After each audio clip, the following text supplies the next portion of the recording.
Менен bir 3-4 kurs çoğ okuyan bir alım var ele. Soğuk jakta jaşayt ele. Ana men soğuk jakta jaşaгандан ulam ошол материалдар ысык жерде жок, soğuk jakta табылат эле да. Анда ошого акча бердим мен. Сен мага каникулда барганда күзгү кышкы материал алып келип бер деп мен кийим кийип, шым кийгенге анан акчаны бердим. Берсем анда мен эми качан дейм жаңы баштап эле окуп аткан элем, ал айтып калды. Бул аманатпы же карызбы dedi да. Ана мен сурадым. Не айырмасы бар dedim да. Айырмасы мындай dedim. Эгерде карыз деп берсеңиз, мен азыр буну иштете алам дейт. Бир нерсе алып жейт, тияк кылат. Бирок баян материалыңызды мен алып келип берем в любом случае дейт. Эгерде жоготуп берсем жолдо, ошондо да алып келип берем дейт. Эгерде сиз аманат деп берсеңиз, мен буну иштете албайм, чөнтөккө алып барып, алып келем, бирок жолдо жоготуп берсем жооп бербейм дейт. Карыз дедим мен.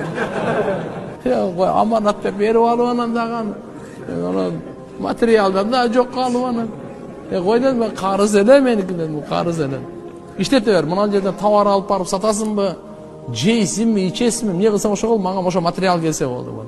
А бирок экинчиден карыз деп берсеңиз, бул жерден ал иштеткенге акысы бар. Бул жактан бизнес кылып, тияк алып барып сатып, ага мен кийгише албайм уже, все.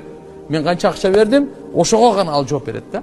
Ал жоготуп береби, урдатып береби, эмне балай болуп күйгүзүп береби, ал сөз кайтарып бериш керек. А эгерде аманат деп бергенден кийин угуп туруңуз, анын иштеткенге акысы жок. Ошону кандайча сактап туруп, мейливи? Ошол бойдан алып барып алып келиш керек. Бирок бир бунун да носу бар да. Кандай но? Бул уктап калганда урдап кетти.